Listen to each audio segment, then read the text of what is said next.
Bismillahirrahmanirrahim. Assalamualaikum warahmatullahi wabarakatuh. Rahayu, rahayu, rahayu. Ginayungan panjang umur, saudara-saudaraku dimanapun berada, rezeki berkah melimpah barokah. Amin, amin, amin. Kembali lagi pada kesempatan hari yang baik. Kemarin kita baca-baca tentang kisah Siti Jenar ya. Mungkin lain waktu kita cari sumber lagi buku-buku untuk lebih komplit begitu ya.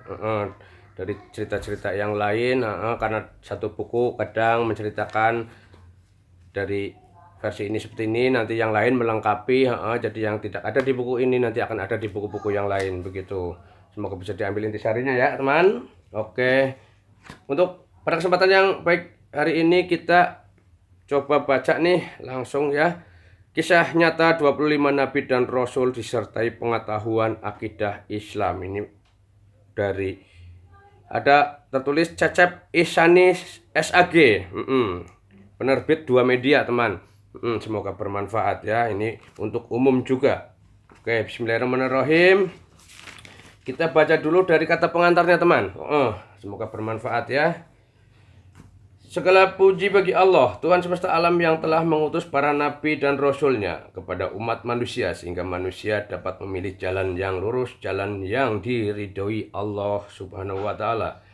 Salam dan rahmat semoga tetap tercurah kepada junjungan kita Nabi besar Muhammad Shallallahu Alaihi Wasallam beserta keluarga dan para sahabatnya serta para pengikutnya ya.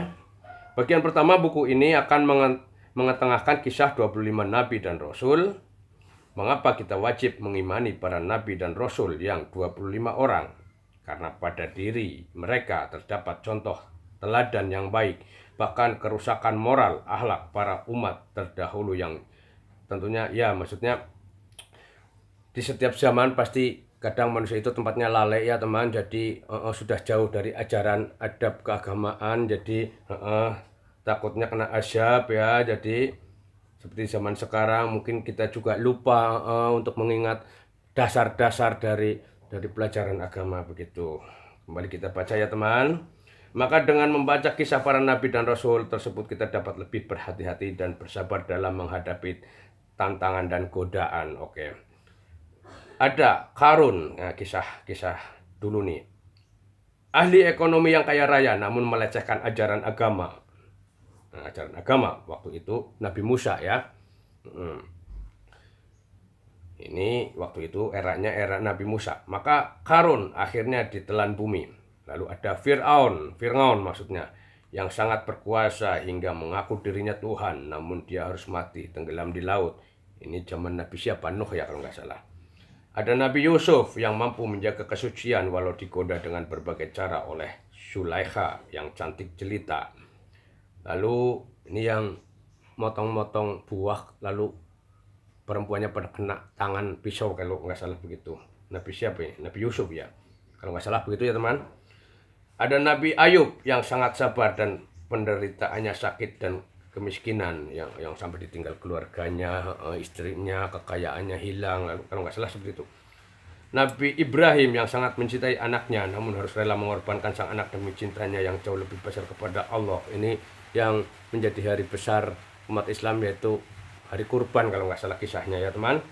Teladan yang paling sempurna dicontohkan oleh Nabi Muhammad SAW, tetap sabar dalam derita. Beliau tetap tekun menegakkan sholat walau sudah dijamin masuk surga. Bagian kedua buku ini akan merangkum pelajaran akidah yang harus menjadi fondasi keimanan kita selaku pemeluk agama Islam teman. Dengan mengetahui pokok-pokok ajaran akidah, iman kita semakin kuat, mudah-mudahan amin ya, dan keyakinan kita semakin mantap. Semoga buku ini bermanfaat bagi kita semua. Oke, saya ucapkan terima kasih kepada Cecep Ihsani SAG. Semoga beliau diberi rahmat, kemuliaan ya, rezeki berkah barokah. Ini kata pengantarnya seperti itu, dan timnya yang penerbitnya Dua Media. Lalu di sini ada daftar isi, tapi langsung saja kita bab 1 kisah 25 Nabi dan Rasul. 1 Nabi Adam alaihissalam. Nah, ini asal mula langit dan bumi teman. Oke. Sebelum Nabi Adam diciptakan, Allah menciptakan alam semesta, langit, bumi, dan segala isinya, gunung, laut, tumbuhan, hewan, binatang, dan matahari. Itu binatang sudah lebih dulu teman. Hewan iya, binatang udah ada, bintang dan matahari sebelum ada manusia nih. Langit dan bumi oleh Allah diciptakan dalam waktu 6 hari atau 6 masa, sedangkan 1 hari atau masa di sisi Tuhan sama dengan 1000 tahun menurut perhitungan manusia. Itu kalau sudah ada manusia yang menghitung itu 1000 tahun 1 harinya, teman. Berarti 6000 tahun tercipta bumi ini, alam semesta. Allah Maha Kuasa apabila menghendaki sesuatu cukup berfirman, kun, jadilah, maka jadilah apa yang diinginkannya. Demikianlah hanya dalam beberapa hari saja proses penciptaan alam semesta sudah berarti jutaan tahun bagi manusia. Kalau manusianya sudah ada, yang dimaksud di sini sebelum ada Nabi Adam ya teman. Nah mungkin sebelum ada Nabi Adam alaihissalam mungkin ada makhluk-makhluk lain. Ada sih saya pernah dengar tentang makhluk nisnas. Mungkin teman-teman bisa buka di channel-channel YouTube yang lain tentang makhluk nisnas. Mungkin istilah kata tentang makhluk mitologi yang belum sempurna. Kalau Nabi Adam alaihissalam adalah manusia yang sempurna dan kita adalah keturunan-keturunan beliau. Tapi sebelum Nabi Adam adalah makhluk-makhluk mitologi, mungkin jadi walau alam kita nggak tahu ya teman. Tapi di sini ada obrolan dengan malaikat ya. Hanya dalam beberapa hari, 6 hari ini teman. Lalu asal mula malaikat. Sesudah menciptakan langit dan bumi, maka Allah menciptakan makhluk yang bernama malaikat. Malaikat dibuat dari nur atau cahaya. Malaikat diciptakan sebagai makhluk yang tunduk, patuh, senantiasa berbakti kepada Allah. Sama sekali tidak pernah durhaka kepadanya. Malaikat tidak mempunyai nafsu, tidak makan dan tidak tidur, tidak melakukan perbuatan dosa, tidak berjenis laki-laki atau perempuan, dan mempunyai alam sendiri yaitu alam gaib yang tidak dapat dilihat manusia. Manusia. Jin dan iblis. Jin dan iblis diciptakan dari api yang sangat panas. Ia mempunyai jenis kelamin laki-laki dan perempuan. Jin ada yang patuh dan ada yang ingkar kepada perintah Tuhan. Jin yang ingkar dan membangkang perintah Tuhan disebut iblis dan setan. Iblis dan keturunannya adalah makhluk yang sangat durhaka dan jahat, tidak ada kebaikannya sama sekali. Pekerjaan iblis dan setan adalah menggoda manusia agar tersesat dan jatuh dalam lembah dosa, teman. Permintaan iblis untuk hidup di dunia sampai hari kiamat dikabulkan Allah, sebab dahulu iblis adalah makhluk yang pernah patuh kepada Allah. Jadi perpanjangan umur bagi iblis hingga hari kiamat adalah sebagai balasan bagi kebaikannya di masa lalu. Sebelum diciptakan Nabi Adam, setelah Nabi Adam diciptakan oleh Allah, iblis menjadi makhluk pembangkang, maka ia dikutuk oleh Allah dan diusir dari surga. Kelak setelah hari kiamat, iblis dan setan akan dimasukkan ke dalam neraka bersama orang-orang berdosa.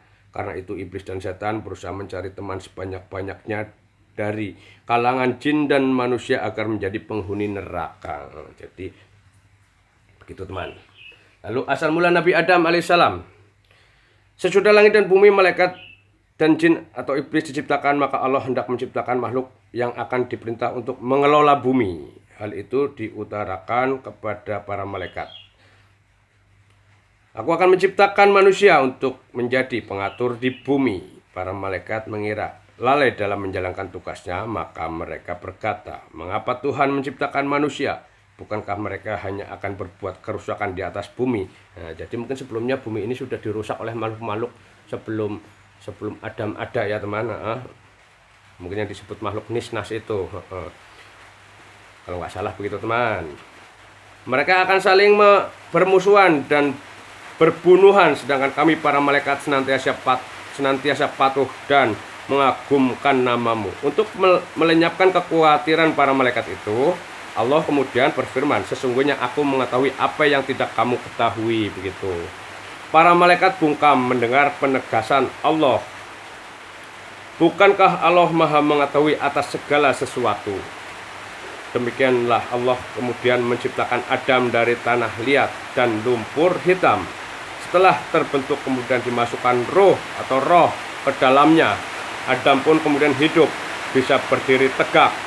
Allah kemudian memerintahkan para malaikat untuk bersujud, untuk menghormat kepada Adam. Para malaikat pun bersujud sebagai pernyataan hormat dan ucapan selamat atas terciptanya Adam. Nah ini yang kita manusia Sudah sempurna ya teman. Nabi Adam alaihissalam begitu. Sebelumnya bumi ini diisi oleh makhluk-makhluk yang lain seperti hewan pun sudah ada ya, diceritakan di sini. Hanya iblis yang tidak mau bersujud. Dia membangkang perintah Allah. Allah bertanya, apakah yang membuat engkau tidak mau bersujud kepada Adam? Oke, teman-teman, terima kasih sampai di sini dulu. Kita lanjut untuk besok ya. Jadi terima kasih, semoga bermanfaat, bisa diambil intisarinya. Mohon maaf apabila ada salah lafaz dan bahasa, tidak bermaksud menyudutkan pihak dan golongan manapun. Terima kasih. Rahayu, rahayu, rahayu, kenayungan panjang umur, rezeki berkah melimpah barokah. Amin, amin, amin. Wassalamualaikum warahmatullahi wabarakatuh.